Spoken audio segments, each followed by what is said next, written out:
Le bénéfice du doute. Bonjour, ici Asser Mandac, vous êtes sur RCN et sur la tronche en biais. Enseigner la pensée critique, point d'interrogation. Donc on va voir si c'est possible. Permettez que j'ouvre avec une citation de Coluche, le grand philosophe. L'intelligence est la chose la mieux répartie chez les hommes parce que, quoi qu'on en soit pourvu, on a toujours l'impression d'en avoir assez, vu que c'est avec ça qu'on juge. De la même manière, je ne connais personne qui estime manquer de rationalité ou d'esprit critique. Peut-être que ça devrait nous alerter.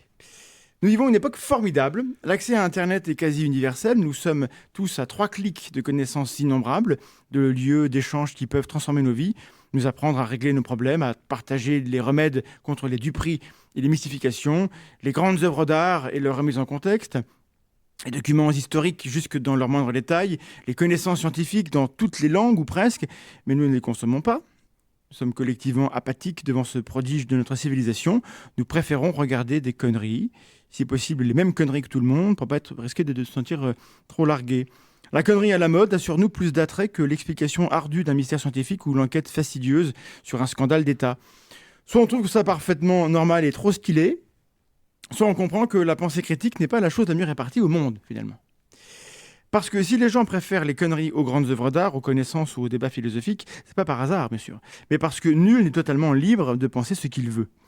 Il est facile de dire que l'on est libre de penser ce qu'on veut, de le proclamer et même de le croire, mais la condition humaine s'y oppose de toutes les forces des influences que nous subissons pour le meilleur et pour le pire. Et l'espace dans lequel nous nous autorisons à penser est cerné de murs invisibles qui font croire aux plus imprudents d'entre nous qu'ils ont pleinement choisi de penser ce qu'ils pensent. Les autres se posent davantage de questions métacognitives, ils réfléchissent sur leurs réflexions, et cette activité, sans doute, on peut l'appeler pensée critique. On va essayer de voir si ça pourrait être une bonne définition. Alors ce serait formidable de pouvoir amener tout le monde à développer une telle attitude et les talents qui vont avec. Question, peut-on enseigner la pensée critique ? Si oui, comment ? Sinon, mon Dieu, que faire ? Évidemment, l'école a un rôle central, mais il y a la vie hors des écoles. Il existe une éducation populaire dont l'un des buts est d'aider les citoyens à se méfier des jugements hâtifs, des stéréotypes, des évidences et des vérités absolues. La semaine prochaine, les petits débrouillards font leur université d'été, c'est très dur à dire, à Nancy. Ce sera l'occasion pour le public de venir échanger avec les membres sur leur action et notamment sur la possibilité, oui ou non, de devenir plus critique, mieux critique, puisque le titre de l'événement est, ça ne s'invente pas, Science, esprit et pensée critique au pluriel. Pour en parler, je reçois 2 invités qui connaissent bien les petits débrouillards parce que vous en êtes membre, ou en avez été membre, ou je ne sais, mais là vous allez m'expliquer en détail. Vous connaissez le monde de l'enseignement, le monde de l'éducation populaire. Donc, Jade Herbert et Patrick Barranger. Est-ce que j'ai dit des bêtises ? Est-ce que c'est à peu près correct ? C'est un bon début. Alors, est-ce qu'on peut vous présenter ? Jade, qu'est-ce que vous êtes ? Alors, je suis étudiante à la IR, à la Haute École des Arts du Rhin de Mulhouse. Et je suis aussi bénévole en fait, chez les Petits Débrouillards et j'anime des débats et d'autres interventions, animations. Donc pour quel public ? Adultes et enfants aussi, enfin, c'est assez varié. D'accord. Et donc ça fait combien de temps que vous êtes dans l'asso ? Moi, ça fait 1 an uniquement. Mais Et à côté, on a Patrick Barranger qui a depuis un petit peu plus qu'1 an. ouais. Alors dites-nous. Au niveau des petits débrouillards, non, pas beaucoup plus qu'1 an. Ah. Mon engagement associatif est récent. Par contre, effectivement, je suis retraité et avant, j'ai plutôt vécu toutes ces questions dont vous parlez au niveau professionnel, puisque je me suis occupé beaucoup de culture scientifique et technique, de la diffusion de la culture scientifique et technique auprès de publics non spécialistes de sciences. Et je me suis aussi occupé beaucoup de formation d'enseignants, puisque j'ai dirigé les instituts de formation des enseignants de Nancy pendant une dizaine d'années. Anciennement IUFM et aujourd'hui SP. Voilà, c'est ça. Donc, et de formation, vous êtes enseignant vous-même ? Alors, moi, je suis mathématicien, logicien et philosophe. De formation. J'ai enseigné la philosophie dans un lycée d'enseignement secondaire des Vosges pendant une 15aine d'années. Puis je suis parti à l'université où j'ai été donc successivement professeur de sciences de l'éducation, donc enseignant-chercheur sur ces questions-là, puis donc directeur de l'Institut universitaire de formation des maîtres, puis chargé de mission pour la culture scientifique et technique auprès à l'époque, c'était les 4 universités lorraines, juste avant qu'elles ne fusionnent. Donc le thème des Petits débrouillards cette année, c'est esprit critique, pensée critique et science. Pourquoi est-ce que... Alors nous, du coup, c'est un peu aussi le sujet phare de notre activité sur la Tranche-en-Biais et dans cette émission. Pourquoi est-ce qu'on a l'impression que c'est un peu à la mode ? Il y a une sorte de mode qui arrive. Pourquoi est-ce que ça devient un enjeu aujourd'hui plus qu'avant ? Ou peut-être qu'en fait, ça ne l'est pas, mais c'est l'impression qu'on peut avoir. Moi, je pense qu'effectivement, il y a des phénomènes de mode ou, disons, d'actualité forte. Et c'en est un aujourd'hui. C'en est un, d'abord parce que c'en est un dans le monde anglo-saxon depuis un peu plus longtemps, une dizaine d'années. Le courant du critical thinking aux États-Unis, au Canada, est extrêmement fort et il vient en réaction avec le négationnisme scientifique qu'ils ont connu là-bas. Un certain nombre de communautés fondamentalistes, pour ne pas dire intégristes, chrétiennes cette fois, sont dans la négation de toutes les thèses scientifiques, darwinisme, l'évolution, pour être dans le créationnisme, quoi. Et donc, par rapport à cela, il y a toute cette idée qu'en même temps qu'on doit enseigner les sciences, on doit enseigner la pensée critique pour protéger les gens de la pollution de toutes ces idéologies non scientifiques et particulièrement sectaires. Ça, c'est l'origine aux États-Unis. En France, c'est moins en rapport avec les sciences. C'est moins en rapport avec les sciences au sens où on a moins de public d'élèves qui sont en réaction contre le savoir scientifique. On en a un petit peu dans les communautés musulmanes, mais on n'en a pas en France dans les communautés chrétiennes, quoi. Donc c'est un phénomène minoritaire par chez nous. Oui, c'est un phénomène minoritaire par chez nous. Par contre, ce qui est à l'origine de l'insistance sur la pensée critique en France, c'est le développement de la désinformation massive qu'on retrouve dans les médias. Certains rejettent la responsabilité sur les réseaux sociaux. En réalité, les réseaux sociaux sont une formidable caisse de résonance qui amplifie les choses, mais on retrouve tout aussi bien ça dans les médias traditionnels. Donc des informations, fausses informations, informations volontairement truquées, qu'on appelle fake news dans le vocabulaire anglo-saxon.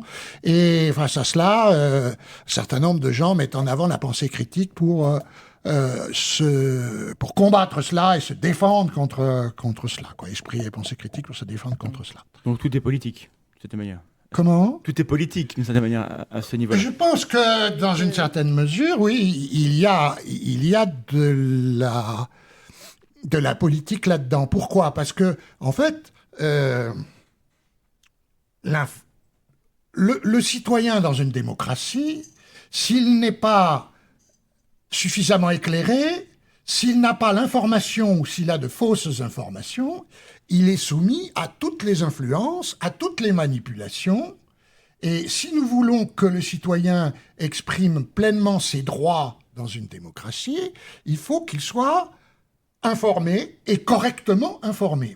On voit bien que les régimes totalitaires interdisent l'information, et maintenant, on voit apparaître donc des stratégies où il y a de l'information, il y en a peut-être même trop, mais il y a de l'information manipulée et truquée. Et en plus, complètement décomplexée. C'est-à-dire que on s'en vante, quoi. Enfin, on s'en vante ou on dit « Oh, c'est pas grave, quoi. » Un peu le mal du siècle. Oui. Jade, du coup, puisque tout est politique, est-ce que ce que vous faites, c'est de la militance, c'est du militantisme ? Est-ce qu'on est militant lorsque on fait de l'éducation populaire ? On peut être militant. En fait, je pense que ça vient aussi avec le temps, que l'esprit critique se forge aussi avec le temps. C'est vrai qu'avant les petits débrouillards, j'avais pas mis forcément de mots sur l'esprit critique. Et c'est aussi avec les formations, du coup, comment c'est aussi dans les petits débrouillards, en fait, il y a des formations pour les personnes des petits débrouillards et qui forment, en fait, aussi qui essayent de mener une certaine stratégie pour former à l'esprit critique aussi. Et oui, après, pour la réponse, est-ce que c'est forcément militant? Moi, je pense que qu'il y a une partie politique et que les petits débrouillards est une association qui fait de l'éducation populaire, mais qui a une responsabilité, en fait, et qui est donc politique. Oui. Et le thème de la pensée critique, de l'esprit critique, c'est au cœur de ce que vous faites? Parce qu'en gros, les petits débrouillards, comment ça se présente? Comment on le vend, entre guillemets, aux gens pour leur dire ce que c'est? Alors, on pourra compléter ensemble, peut-être. Voilà, essayons. Alors, on s'intéresse aux sciences, à toutes sortes de sciences, donc sciences humaines, sciences mathématiques, biologie. Il n'y a pas que de la chimie, quoi. Il n'y a pas que de la chimie. Voilà. Et c'est beaucoup basé sur l'expérimentation, sur le mettre en collectif aussi, le débat, et tout ça pour amener à un espèce d'esprit critique ou de formation, de questionnement, de bouillonnement. Donc, en gros, il faut de la science pour... Enfin, ça sera une question un peu en fil rouge. Est-ce qu'il faut de la science? Est-ce qu'il faut maîtriser la science pour avoir de l'esprit ou de la pensée critique? Bah non, parce que je ne fais pas de science. Je ne suis pas scientifique. À chaque fois, on me dit, mais tu dois avoir fait des études de science pour faire ça, et pas du tout. Alors, où est la nuance? Parce que il y a une parenté entre les deux, forcément, mais l'un n'est pas l'autre. L'un n'est pas l'autre, mais il y a quand même une rigueur qu'on pourrait dire scientifique peut-être, avec des questionnements qui sont amenés de manière logique. Et donc là, on pourrait dire que c'est plus, même pas scientifique, mais... En gros, c'est de la pensée méthodique, d'une certaine manière. Oui, c'est une certaine méthode, c'est une certaine posture de pensée qu'on appelle critique, qu'on pourra essayer tout à l'heure de définir. Mais c'est vrai qu'aujourd'hui, l'urgence, quand on applique la pensée critique, n'est pas tant de l'appliquer aux objets scientifiques. Ça peut être utile à certains moments. C'est dans le quotidien de la démarche d'un chercheur d'utiliser, si j'ose dire, cet état d'esprit de la pensée critique, d'utiliser le doute. On en reparlera peut-être tout à l'heure dans le détail. Mais l'urgence est bien sur des sujets qui ne sont pas des sujets scientifiques aujourd'hui. Alors, je fais une parenthèse parce que notre chaîne maintenant a 4 ans et quelques, et on a commencé d'abord avec des sujets de science. Parce qu'il se trouve que comme la science est assez bien définie, c'est plus simple, entre guillemets, de commencer par acquérir les repères d'une bonne méthode avec ça. Parler de physique quantique ou même de médecine, c'est plus simple que de parler de politique étrangère. Parce qu'on a une littérature qui est bordée, qui est bien définie. Et donc nous, on utilise la science pour essayer de parler de méthode. Mais en effet, l'esprit critique, comme vous dites, ça s'applique à tous les champs, et en particulier les plus complexes. Oui, et les plus complexes. Et aujourd'hui, ce ne sont pas les sujets de sciences, et en particulier de sciences dures, qui ont le plus besoin d'esprit et de pensée critique. C'est bien la vie quotidienne, c'est bien les sujets politiques au sens large et noble, je ne parle pas de la cuisine électorale, qui en ont le plus besoin, les sujets de société sur lesquels il y a des controverses. Et de ce point de vue-là, il est vrai que la science, les sciences exactes, mais aussi, et ça c'est un travail très important chez les petits débrouillards, nous avons, depuis une dizaine d'années, intégré dans notre problématique ou ajouté à notre problématique les sciences humaines et sociales. Et aujourd'hui, c'est, je dirais, un pan très fort de notre activité. On n'est plus seulement sur les sciences dures et sur les sciences exactes. Et ces sciences humaines et sociales qui ont, elles aussi, beaucoup progressé depuis plusieurs dizaines d'années, qui ont acquis une rigueur qu'aujourd'hui, il n'y a plus à mettre en comparaison de vraies sciences dures et puis de sous-sciences molles. Ceux qui en sont encore là sont ceux qui ne connaissent pas les sciences humaines et sociales. On entend ça quand même souvent. Oui. Ouais. On continue à entendre ça, oui. Et aujourd'hui, nous mobilisons nous aussi beaucoup les sciences humaines et sociales pour intervenir dans les débats de société. Et ces deux types de sciences, qu'ils soient exactes ou humaines et sociales, ce sont des choses qui nous servent effectivement de point de départ, d'ancrage, pour ne pas dire de modèle, c'est pas exactement ça, mais De référence au... oui, qui pour ont amener de une la- influence sur notre façon de penser et de promouvoir la pensée critique. Avoir des notions de psychologie ou de sociologie, ça éclaire les questions qu'on peut poser aux gens. Du coup, quels outils des sciences humaines on utilise sur le terrain? Parce que du coup, en Alors- gros, moi, je vais faire une dichotomie entre, en gros, les grands principes avec Patrick et puis le terrain avec Jade. Peut-être que vous pourrez déborder, il n'y a pas de problème, mais voilà. Mais en gros, sur le terrain, quand on fait une activité, j'imagine bien faire un atelier avec de la chimie, on met des solutions, on explique ce qui se passe, machin, et en soi, c'est passionnant. Mais il n'y a pas que ça. Et du coup, quand on veut injecter de la socio ou que ça, j'ignore quelle discipline des sciences humaines, comment on s'y prend avec le public jeune ou moins jeune? Alors, il y a quelques outils aussi qui ont été fondés par les petits débrouillards pour aider Justement, ouais. à faire ça. Il y a la malle H, qui a été faite avec... comment il s'appelle? c'est le une valise footballeur. Tu peux remplacer, tu peux me... Je sais pas. Ok, c'est une malle qui traite des sujets autour des stéréotypes de genre, de Oui. tout ce qui est sciences humaines, de racisme aussi, de territoire. Là, j'imagine des gens qui vont sauter sur leur chaise et dire mais ça, c'est de la politique. Pour eux c'est de la cuisine politique. En fait, là, comment est-ce qu'on explique aux gens que se questionner sur ces questions-là, c'est pas faire de la politique, mais c'est faire de la science, en fait? Parce qu'en fait, c'est des objets de science, savoir comment on se représente les Parce choses. qu'en fait, on prend des images qui sont assez simples, en fait, de comment notre cerveau perçoit, analyse, et comment après on peut l'appliquer, ou voir comment ça forme des stéréotypes. C'est une fabrique il y a Ouais. aussi ça dans la malle, de fabrique à stéréotypes. Comment on fait pour fabriquer un stéréotype? Alors, on fabrique un stéréotype parce que déjà, on voit, on analyse, et c'est la première chose qu'on fait. Tu vois. Là, je te vois, Ouais. j'analyse. Selon comment il est fringué, comment il parle, quelles lunettes il ça. porte. Du coup, on range les gens dans des boîtes. Tu mets des gens dans les boîtes parce que c'est Ouais. plus facile. Oui. Et oui, et il faut bien quand même se faciliter la tâche un petit peu. Et donc, on met ça dans des boîtes. Et les boîtes, ça sert bien pour des trucs, genre où est-ce que tu as rangé tes affaires, mais pas forcément tout le temps pour les gens, quoi. Ouais. Et donc, on essaye d'expliquer comment... oui, il y a un Parce autre que processus, quoi. les stéréotypes en soi, c'est pas mal. Non, Parce que la plupart du temps, ça correspond plus ou moins au réel. Mais il y a plein de cas où ça marche pas avec le réel. Et du coup, on porte des jugements, c'est ça. Ouais. Et le stéréotype, il est embêtant que par rapport à ses conséquences. oui. Mais la malle à stéréotype, en gros, on incite les gens à créer des stéréotypes sur quelque chose. Comment ça marche? Comment on leur montre? Par exemple, il y a une activité où il y a des... c'est très... on rentre dans le sujet, quoi, avec Ouais. des grosses bottes. Allons-y, ouais.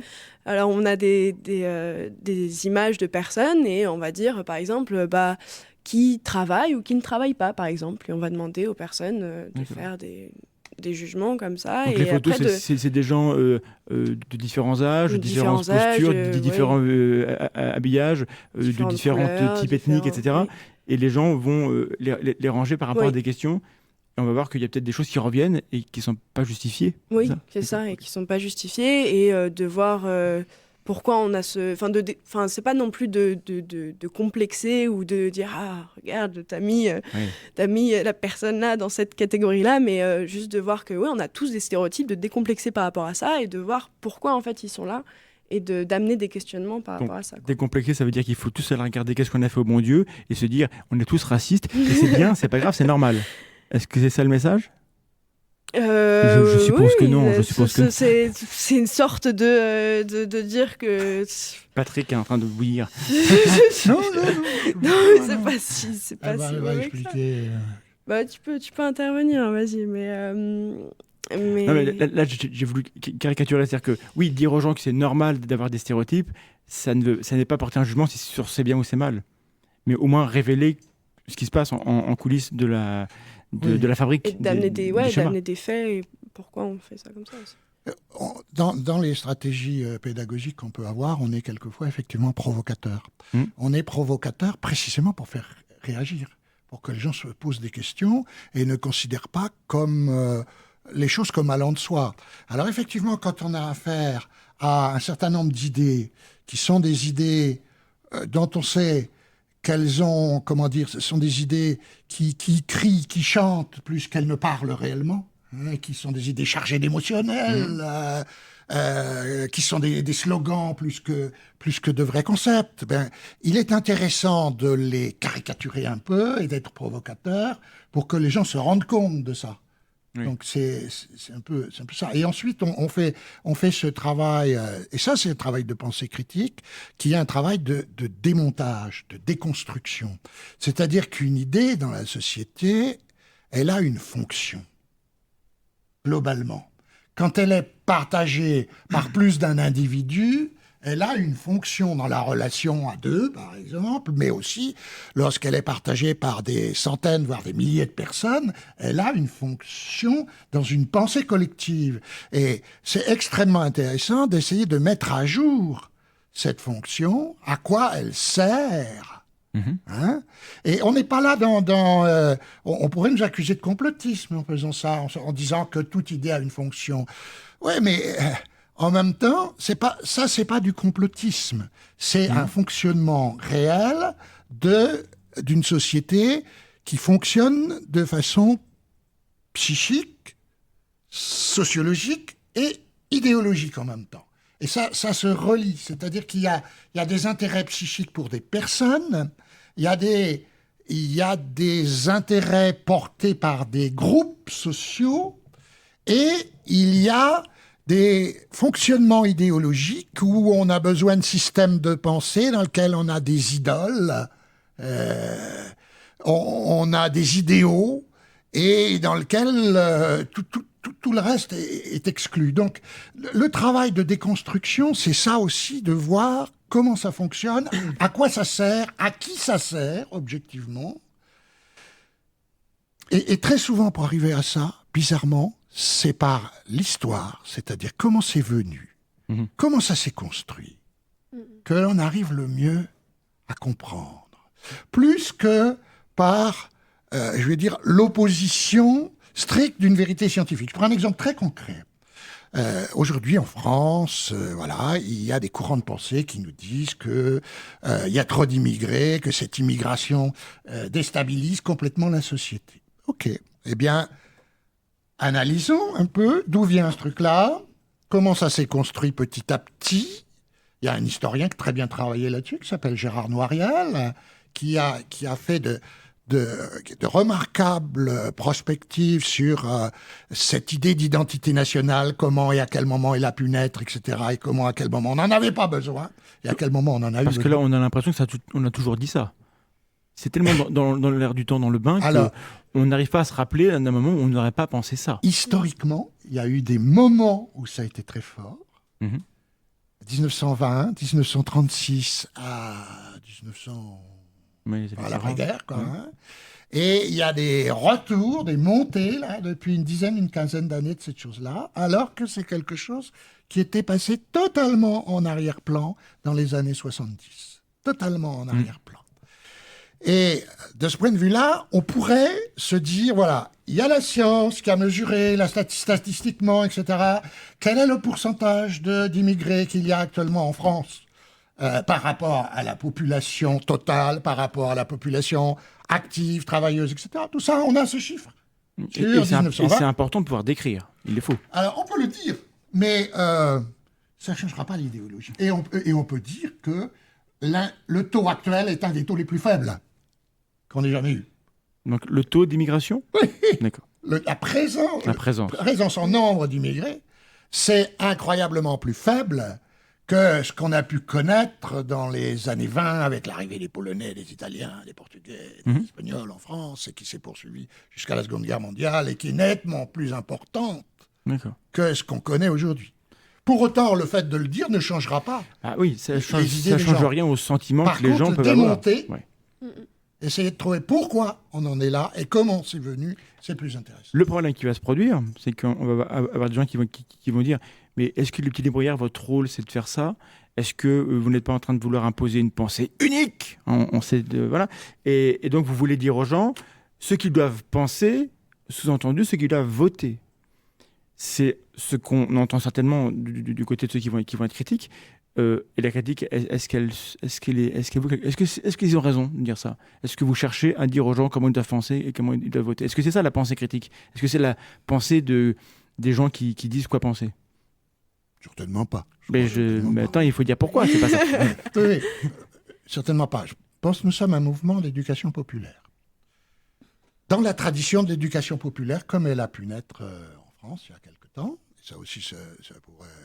On n'a pas le temps là de faire l'historique, mais ça serait intéressant un autre jour peut-être pour nous d'y consacrer une émission. La fonction de l'éducation populaire, c'est effectivement de faire progresser la réflexion et la pensée individuelle et collective. Pourquoi? Au nom d'idéaux politiques qu'on a donnés tout à l'heure. C'est-à-dire notre idée, ça n'est pas d'imposer des idées aux gens, c'est de les outiller intellectuellement, un certain nombre d'outils, de méthodes, de postures qui vont les aider à penser de façon plus rigoureuse. Et cela, pourquoi on fait ça? Pourquoi c'est bien notre vocation? Parce que c'est la vocation de l'éducation populaire. Mais c'est ce que je disais tout à l'heure, c'est que plus on est ignorant, plus on est manipulé, plus on est roulé dans la farine, et plus finalement on est privé de son réel pouvoir politique. Nous ne voulons pas imposer des idées aux gens, nous voulons les aider à se libérer. Et en ce sens, nous sommes un mouvement de pensée libératrice, même si d'émancipation. Comment? D'émancipation. D'émancipation, même si des gens, effectivement, peuvent considérer qu'on porte atteinte à leur liberté individuelle. En réalité, on ne porte pas atteinte à leur liberté individuelle, on leur permet d'exercer pleinement leur liberté en leur donnant les outils intellectuels qui leur permettent de le faire. Il y a des cyniques qui vont dire, je les connais bien maintenant, je les vois sur les réseaux, de toute façon, on veut manipuler les gens et il n'y a pas de gentils dans l'histoire. Il y a des gens qui veulent manipuler pour que les gens votent cela et d'autres qui veulent manipuler pour qu'ils votent cela. Et vous seriez partie prenante d'un mouvement qui cherche à manipuler les... Donc, comment on répond? Comment on explique? En fait, ce qu'il faut, c'est expliquer ce que c'est que la pensée critique. Dans le contexte politique, c'est une chose, mais il y a pourquoi la personne qui aimerait éventuellement venir vous écouter doit se dire que c'est bien, plutôt que se dire, oh là là, on cherche à me formater. Il y a cette peur-là, qu'elle soit légitime ou non, il y a la peur de dire, l'école formate, ce qui est vrai, dans un sens. Et est-ce que l'éducation populaire n'a pas une vocation du même type à formater? Sans doute qu'elle l'a, parce que d'une certaine manière, nous croyons au fait que on peut penser, mais qu'on peut aussi bien penser, et que ça existe, le bien penser, qu'il y a des formes de pensée qui sont des formes de pensée authentiquement avancées parce qu'elles sont précisément libératrices, parce qu'on se libère aussi bien de la manipulation des autres que de ses propres influences personnelles sous forme de préjugés, sous forme d'intérêts, sous forme de pulsions, d'impulsions diverses. J'ai un petit-fils de 4 ans et demi à qui de temps en temps, quand je lui fais un reproche sur ce qu'il est en train de faire, il me dit « Mais si j'ai pas envie ?» Ben oui, si j'ai pas envie. À 4 ans et demi, c'est normal de répondre ça. C'est normal de répondre parce que c'est un moment dans le développement de la pensée. On le sait, il y a un développement de la pensée. Ce qui est peut-être dommage, c'est que des gens restent là. Bon, tout le monde n'a pas 4 ans et demi, mais avant de donner la parole à Jade, il y a une nuance qu'on avait évoquée au téléphone quand on a préparé l'émission, qui est une nuance qui à un moment donné, n'apparaît pas assez, parce que j'imagine comment les gens peuvent entendre ce que vous dites. Vous dites qu'il y a une manière de penser qui est meilleure qu'une autre, c'est pas dans son contenu, c'est dans le mouvement... C'est dans sa forme. Dans la forme, dans le questionnement. Donc, en gros, l'esprit critique ou la pensée critique est toute une dimension d'attitude, de disposition. Ça, comment on le cultive? Parce que bon, les compétences, c'est une chose. On peut apprendre en effet à faire des maths, à connaître des penseurs, à réfléchir un peu, voire même à apprendre à argumenter. Mais avoir envie de le faire, si les gens restent bloqués sur un mode 4h30, c'est compliqué. Est-ce qu'on peut faire quelque chose pour qu'ils aient envie de le faire? De manière justement ludique, en amenant Ah, ça oui. de façon que ce soit accessible et aussi bah, de toucher aussi au quotidien, de voir par exemple comment par exemple créer ses produits ménagers soi-même. C'est une forme d'amener à l'esprit critique Oui, aussi, donc pourquoi c'est des questions qu'on se pas. pose. Comment marche du savon ou un shampoing, comment c'est fait? Euh, c'est tout bête, c'est basique. Mais derrière, en fait, il y a plein de questions sur pourquoi est-ce qu'on l'achète finalement. Oui, Ouais. et qu'est-ce qu'il y a dedans et quels sont ouais, par qui est consommé, qui vend, enfin, toutes les questions qui sont autour. Mais oui, je pense que c'est aussi en débattant avec. Enfin, on arrive à toucher aussi les gens avec bah, la communauté, en fait, aussi de voir comment on peut ensemble créer un terrain commun, quoi, et de, de, de, de parler de notre quotidien, de leur quotidien, D'accord. Mais comment on cultive cette posture-là? Est-ce qu'il y a des exercices typiquement où dans votre expérience vous dites ah ça cet exercice il marche bien parce que je vois que entre avant et après les gens se posent plus de questions, les gens ont envie de se poser des questions. Est-ce qu'on a des exemples d'exercices, d'ateliers ou de choses ou de thématiques où là-dessus craque, ça allume l'envie des gens de se poser des questions? Parce que ça pourrait être ça le, le but. Oui, bah, par exemple, on a une activité qui est de brise-glace, en fait, quand on a un groupe et on débute l'animation, on fait souvent des brise-glaces pour connaître les Mhm. personnes, et qui est, bah, par exemple, la chose la plus bizarre que vous faites quotidiennement. Par exemple, je sais pas ce que ce serait pour toi, la chose la plus bizarre que tu ferais quotidiennement. Quotidiennement, je regarde, je lis des messages d'insultes Ah, qui me sont adressés. ça c'est bizarre. C'est assez bizarre, mais on n'a pas tous ce privilège. Mais donc voilà, par exemple, ça, et on va le positionner, en fait, chacun va écrire et va le positionner sur une ligne de plus ou moins bizarre Ah oui. pour lui. Et donc, on va amener à justement à discuter autour de bah, qu'est-ce qu'en fait la notion de Oui. bizarre, Qu'est-ce qui est qu'est-ce qui est normal, entre normal et guillemets, qu'est-ce ouais. qui est bah, ouais, spécial. Et donc, de voir autour de ça, bah, est-ce que moi je fais pareil en fait Mais ça, c'est bien. Donc, chères personnes qui nous écoutez ou qui nous regardez, si vous êtes plusieurs en plus, c'est très très bien, demandez-vous, vous, ce qui vous paraît normal et qui ne paraît pas normal à la personne qui est à côté de vous. Et une fois que vous avez posé cette distinction entre ce qui, moi, me paraît normal et toi, ça ne te paraît pas normal, demandez-vous pourquoi. Ah, et là, il y a plein des centaines de questions Ouais. sur ça. Et ça, en gros, ça pourrait être le début de la pensée critique. Bah J'aime bien oui. l'idée. S'interroger, se poser. Il n'y a de début à la pensée critique que sous une forme de problème. Et quand on débute une pensée par de la certitude, Ah oui. quand on débute par le résultat, alors qu'il n'y a pas eu de processus et de questionnement avant, on sait qu'on n'est pas dans une pensée critique. Vous en êtes On sûr? ne sait toujours pas exactement ce que c'est une pensée Oui, critique, déjà ça. mais on sait qu'on n'y est pas. D'ailleurs, on entend, et d'ailleurs dans le titre de l'événement, il y a les deux mots, esprit critique, pensée critique. Je sais que Patrick préfère utiliser pensée critique, donc c'est le titre de l'émission parce qu'il m'a dit je préfère ça. Nous, on a une instance qui s'appelle l'ASTEC, à la fin c'est EC pour esprit critique. Alors, il y a sûrement des nuances entre les deux. Est-ce qu'on rentre un peu là-dedans pour expliquer pourquoi est-ce que vous préférez parler de pensée critique que d'esprit critique? Moi, je veux bien expliquer rapidement. Oui. La définition qui est habituellement donnée, c'est donné par un dictionnaire même, de l'esprit critique, c'est finalement ne pas accepter comme vraie une idée qui ne nous paraît pas légitime. Donc, c'est ne pas s'en laisser compter, ne pas se laisser manipuler, ne pas se laisser rouler dans la farine, tout ça, c'est l'esprit critique. Remarquez bien que quand je donne cette définition, et quand le dictionnaire la donne, ne pas, c'est une définition négative. Dans la formulation même, ne pas faire quelque chose. En général, c'est l'indice que c'est mal défini. Je ne pense pas que ça soit mal défini. Je pense que c'est une attitude mentale qui est une attitude protectrice de l'individu. C'est une attitude d'autoprotection. Et dans un sens, ça a quelque chose de moins combatif que la pensée critique. La pensée critique, ça n'est pas une attitude où on se protège de la pollution extérieure.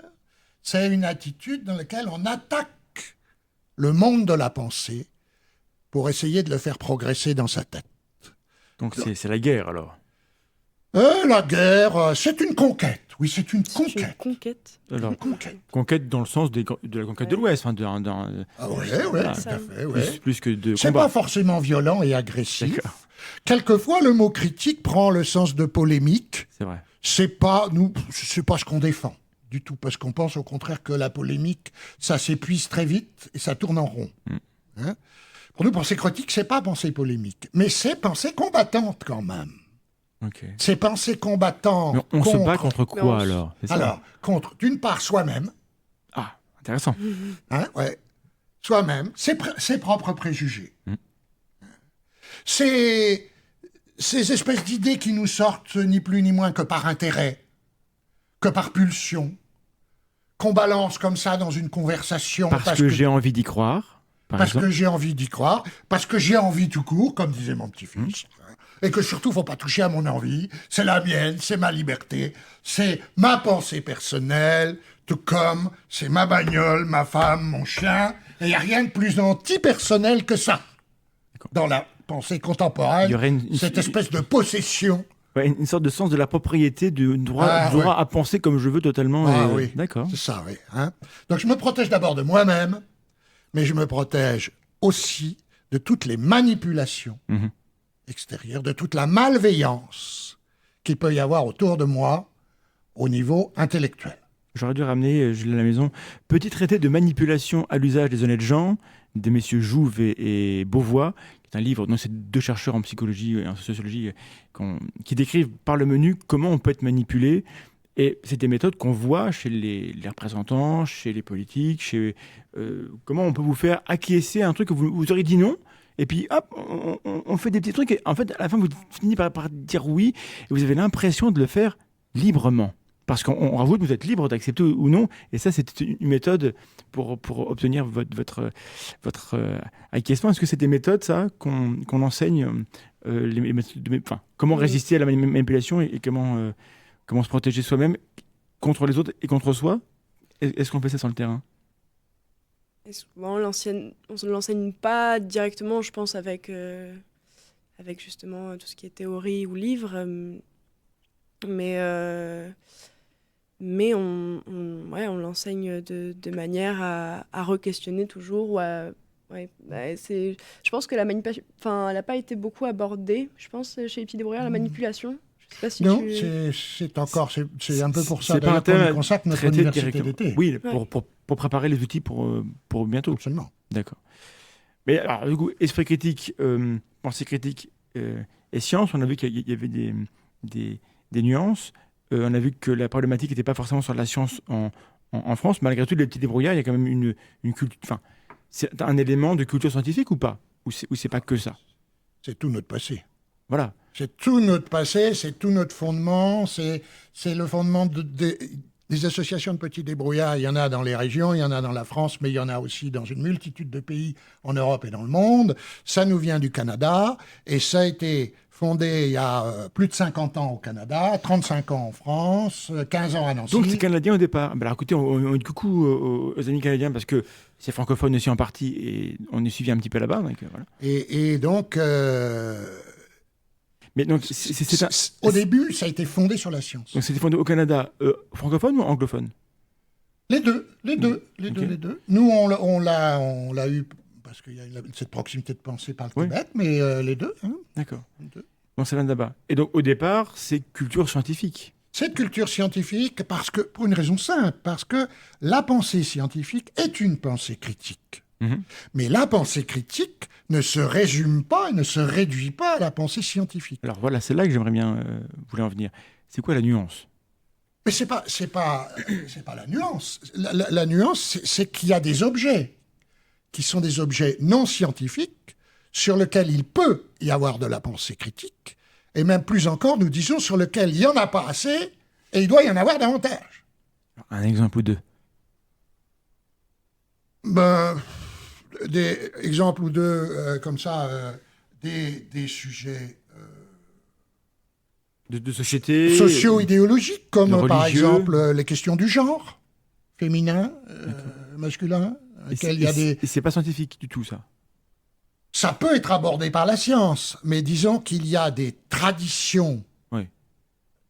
sociales de vie qui sont beaucoup plus fortes que la science et qui n'ont pas grand-chose à voir avec l'univers scientifique. Et dire aux gens, mais attention ce que vous êtes en train de faire là, la science a prouvé que ça marche pas, ça ne fait pas évoluer les gens d'un iota.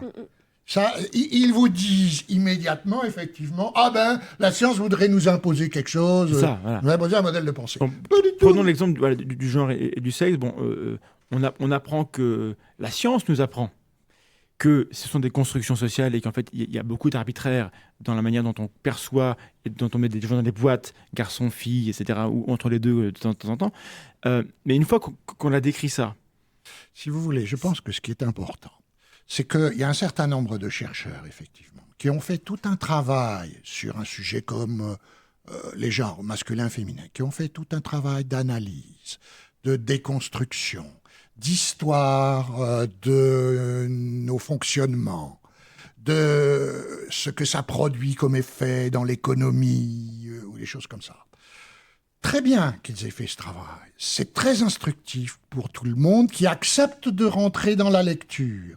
Puis il y a ceux qui n'accepteront pas ou qui disent c'est pas pour moi, etc. Ce que dit l'éducation populaire, c'est que ce travail, cette trajectoire, ce parcours intellectuel, tout le monde doit le refaire. On doit tous réinventer quelque part un peu de l'eau chaude, scientifique, pour son propre développement intellectuel, et non pas accepter les résultats, mais refaire au moins une partie du processus pour chacun d'entre nous. Être dans une démarche où on comprend la méthode et pas uniquement on accepte les résultats. Voilà, et on se réapproprie et on reconstruit la méthode. Oui. Et là où c'est libératoire, c'est que on peut quelquefois, et on peut même, je dis quelquefois, on peut assez souvent finalement passer par des éléments de méthode qui ne sont pas exactement ceux qu'ont utilisé les chercheurs les plus pertinents sur ces questions. Et que ça n'est pas dérangeant, pour peu que ces éléments de méthode, eux aussi, respectent un certain nombre de lois de rigueur, de rationalité et d'éthique. Et de déontologie aussi. L'éthique, c'est aussi... Parce qu'il n'y a pas que la rationalité. C'est une dimension importante, mais... Il y a aussi la déontologie. Parce qu'on entend aussi du côté de ceux qui ont un problème avec... Moi, je reste assez science, même si vous avez dit que c'était plutôt politique en France. J'ai un logiciel qui est plutôt comme ça. On voit des gens qui résistent à la science en disant si la science règne seule, entre guillemets, alors il n'y aura plus de morale. Alors Hitler avait raison. Après tout, on n'est que des animaux, pourquoi pas gazer tout le monde? Et il y a cette idée que la connaissance pure est dangereuse parce que les gens peuvent en faire n'importe quoi, ce qui n'est pas idiot comme inquiétude. Tout à fait. Et alors, du coup, la résistance à la science ou au fait, ou à une méthode, elle passe aussi par la peur que la rationalité soit utilisée pour rationnellement maltraiter les gens. Oui, tout à fait, mais, ou même maltraiter, simplement les bousculer un peu. Vous savez, il y a une formule très, très connue qu'on enseigne aux pauvres petits lycéens, c'est « science sans conscience n'est que ruine de l'âme ». Rabelais. Eh ben voilà, ça reste valide complètement. Et effectivement, les questions ne sont pas des questions, la plupart du temps, strictement des questions scientifiques, c'est des questions de morale. Et effectivement, il y a des scientifiques qui, ça existe aussi, de ce point de vue-là, dysfonctionnent. Il y a des salauds. Comme partout. Il y a des ripoux, ouais. Il y a des ripoux qui ont signé des articles écrits par les communicants de Monsanto. Ouais. Oui, on l'a prouvé, ça y est, c'est passé en jugement. Il y a des ripoux aussi. Et du coup, maintenant, on s'inquiète de tout. Parce qu'on a vu que le pire était possible, et du coup, alors, comment on fait pour réconcilier? Parce que, finalement, le risque majeur, c'est que les gens préfèrent aller vers des méthodes qui marchent moins bien, qui sont moins rationnelles et moins rigoureuses et moins fiables, juste parce que celle-là, elle leur fait peur, ou puisqu'ils ont vu qu'il y avait un problème, ils vont aller vers des méthodes, en fait, Prendre l'extrême. qui vont les rassurer. Alors, évidemment, la science et même la pensée critique n'est pas là pour nous rassurer, parce que plus on pense de manière critique, parfois plus on peut avoir peur. Oui. Comment on peut avoir envie de se faire peur? Oui. Et est-ce que tout est là? Je veux dire, on revient à cette idée du gamin de 4 ans. Moi, je trouve que j'aime l'image. Comment on peut donner envie aux gens de penser mieux, puisque penser mieux ne rend pas heureux? Ah, ça, c'est pas sûr, justement. Ça, c'est- Ah bah dites-moi, ça, peut-être que c'est je me pas gourre sûr. en le disant. Je Et pense que... prouvez-moi que j'ai tort. J'adorerais que les gens pensent que penser mieux rend heureux, parce que du coup, ils auraient envie de le faire. Toutes les idéologies, vous l'avez dit tout à l'heure, sont rassurantes, pire que rassurantes, elles sont la plupart du temps consolatrices. Elles nous consolent de tous nos malheurs.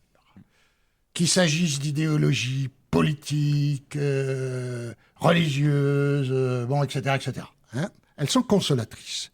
Mais quand on a découvert à un moment donné, effectivement, qu'un résultat de pensée est un résultat qui nous a permis de faire réellement la lumière, de comprendre, il y a du bonheur à comprendre. C'est là où je suis. Alors, On peut ressentir ça, on le Mais on ressent peut pas aussi, à souvent. l'inverse, découvrir quelque chose qui soit très Ah. malheureux et... j'ai une citation dans la tête et j'ai oublié l'auteur, donc vous me pardonnerez, mais quelqu'un a dit le bonheur n'est pas dans la science, mais dans l'acquisition de la science. Ça rejoint un petit peu ça? Oui, oui, sans doute. Et puis, il est simplement dans comment dire, cette espèce de plaisir qui reste très enfant. Là aussi, en nous, il y a de l'enfant qui reste, mais il y a du bon enfant qui reste chez nous. Oui. On est bon enfant aussi.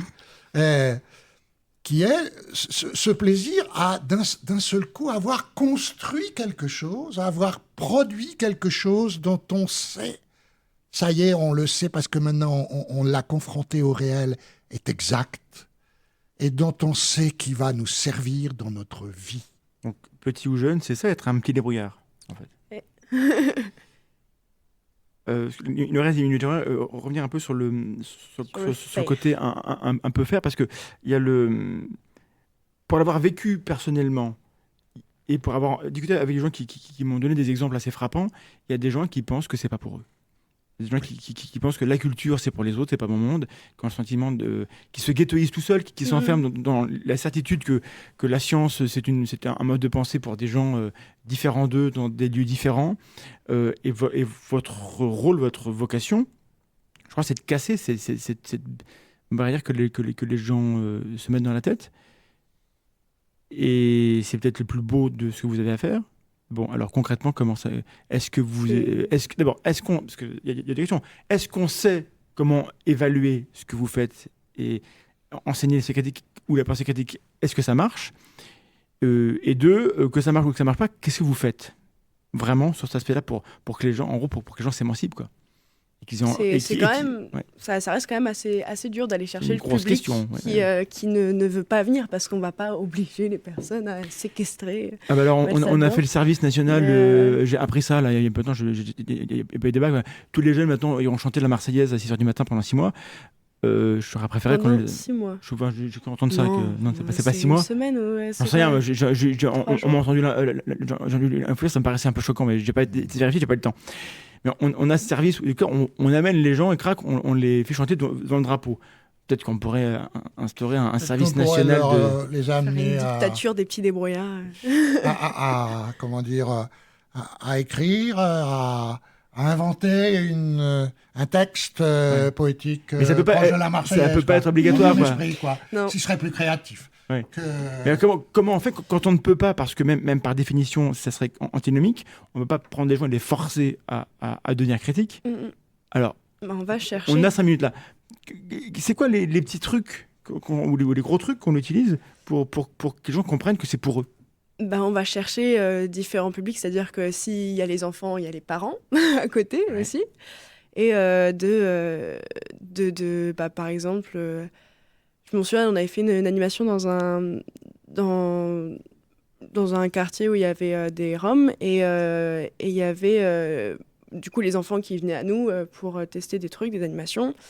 Et du coup, il y a quand même les parents qui viennent les chercher à la fin, au début, et ils sont pas c'est des enfants qui ont pas souvent du public extérieur qui sont directement en contact avec eux. Et il y a aussi quand même un peu de frontières. Et c'est peut-être aussi par les enfants, justement, d'arriver, d'avoir un contact après, les enfants qui vont raconter aux parents ce qu'ils ont fait, par exemple, et peut-être que les parents, après, vont se dire « Ah oui, peut-être que c'est une association qui peut être sympa aussi pour moi, pour différentes activités. » Au départ, ça s'adresse aux enfants, mais c'est pas une fin en soi de parler aux enfants. C'est pas une fin en soi, oui. Mais c'est vrai que ça attire aussi les enfants attirent les parents. Et c'est comme ça aussi. Mais oui, parce qu'il y a le questionnement autour de l'enfant, l'éducation autour de son enfant. Et après, finalement, c'est à double... Enfin, ça communique, quoi. Enfin, c'est des... Quand les enfants commencent à avoir des questions philosophiques, ils les ramènent à la maison. Ouais, c'est ça. Et du coup, les parents sont confrontés à des choses peut-être qu'ils n'avaient pas imaginées. Mais est-ce qu'on voit vraiment... Vous voyez l'effet de ce que vous faites? Est-ce que c'est mesurable? Est-ce que c'est trop tôt? mesurable? Ça fait que 50 ans après tout, c'est pas assez long. Je dis ça de manière ironique, mais non, parce que 50 ans c'est long, mais ça n'est pas long. Donc, Oui. Moi, je pense que vous avez dit tout à l'heure que vous receviez des mails d'insultes, beaucoup. ça arrive. C'est un indicateur de mesure de votre travail. Il y a des gens nuls qui sont insultés aussi. Donc je veux pas croire parce qu'on m'insulte ce que je dis fais c'est bien. un indicateur. Je n'ai pas dit que c'était un évaluateur pur et dur, mais c'est un indicateur Bon, d'accord. qu'il est bon d'analyser. Et je crois... je vais vous citer un autre exemple, qui est un travail qui a été fait il y a plusieurs années déjà par une équipe des petits débrouillards du 10e arrondissement de Paris auprès des populations. Le 10e arrondissement, c'est les Blacks. Hein, Okay. c'est les Blacks. Ouais, qui utilisent tout un tas de cosmétiques pour se blanchir la peau. Ah oui. Et qui ont quelquefois des boutons ou des choses comme ça. Parce que les cosmétiques, chimiquement, ils ne sont pas très très propres, quoi. Il y a un tas de saloperies dedans. Et alors, on aurait pu venir simplement en leur disant il y a un tas de saloperies dedans. Quelques-uns les auraient abandonnés, d'autres non. On a fait tout un travail avec eux pour essayer qu'ils s'expriment, qu'ils disent, qu'ils racontent, qu'ils analysent pourquoi ils en mettaient. Oui. C'est-à-dire quelle était cette forme de racisme finalement intériorisé qui était la leur au point de vouloir se blanchir la peau. Oui. Donc... Et ça, quand on a vu à la fin qu'un certain nombre de gens renonçaient, ça a été fait par des animateurs de chez nous, qui étaient des animateurs blacks aussi, et de leur communauté. Et ça me paraît, c'est cette nuance dont je parlais, la nuance entre venir avec des faits, et les faits sont impuissants à contrer des affects et des schémas, et venir en questionnant les schémas. Donc, concorde là-dessus, ça me paraît très bien, je vous remercie. Un mot de conclusion sur l'université des débrouillards, ou sur est-ce qu'il y a un site où les gens peuvent aller se renseigner pour inscrire leurs enfants ou s'inscrire eux-mêmes pour des ateliers ou des choses? Comment on fait? On tape Petits Débrouillards sur Internet, on trouve? Oh, parfaitement. Et dans le cadre de l'université d'été, on va avoir le samedi 29 après-midi au Parc Pouille à Vendeuvre, puisqu'on a à peu près 300 personnes à l'université d'été là, et il y a bien presque 200 animateurs, eh bien, il y en a une centaine qui vont se mettre à la disposition du public dans le Parc Pouille. Donc il y aura plein de choses pour... il y aura plein de choses. Si vous êtes de Nancy ou aux alentours, il ne faut pas hésiter à venir. Il y aura une cinquantaine de stands d'animation. Ça va être bien. Et malheureusement, moi, je ne serai pas là parce que on sera à Lyon pour le prochain Tranchant Live sur le climat. Donc, si vous êtes de Lyon, c'est très content, mais si vous êtes de Nancy, venez au Petit Débrouillard. Donc, à 19h le 28, ça s'appelle Le climat change. 3 petits points. Et alors, Albanese de Lyon, donc on verra un peu tout ça. Le prochain bénéfice du doute, on le fera ici avec les gens de RCN pour questionner un peu RCN, Radio Caraïbes Nancy, là où on est ici, c'est un lieu aussi militant et d'éducation populaire. Donc c'est un petit peu le même type de mission. J'aimerais qu'on questionne qu'est-ce qu'on peut faire à la radio, nous ici, avec eux, et qu'est-ce qu'on peut faire l'an prochain, parce qu'on va revenir, etc. Donc voilà, merci d'être venu. Vous serez vous-même à l'Université d'été à Nancy la semaine prochaine, donc les gens pourront vous voir là-bas. Écoutez, merci Thomas pour la régie, merci d'avoir été avec nous. On vous dit à bientôt, restez sceptiques, faites attention à vous, ne croyez pas n'importe quoi. Et donc, cultivez votre pensée critique.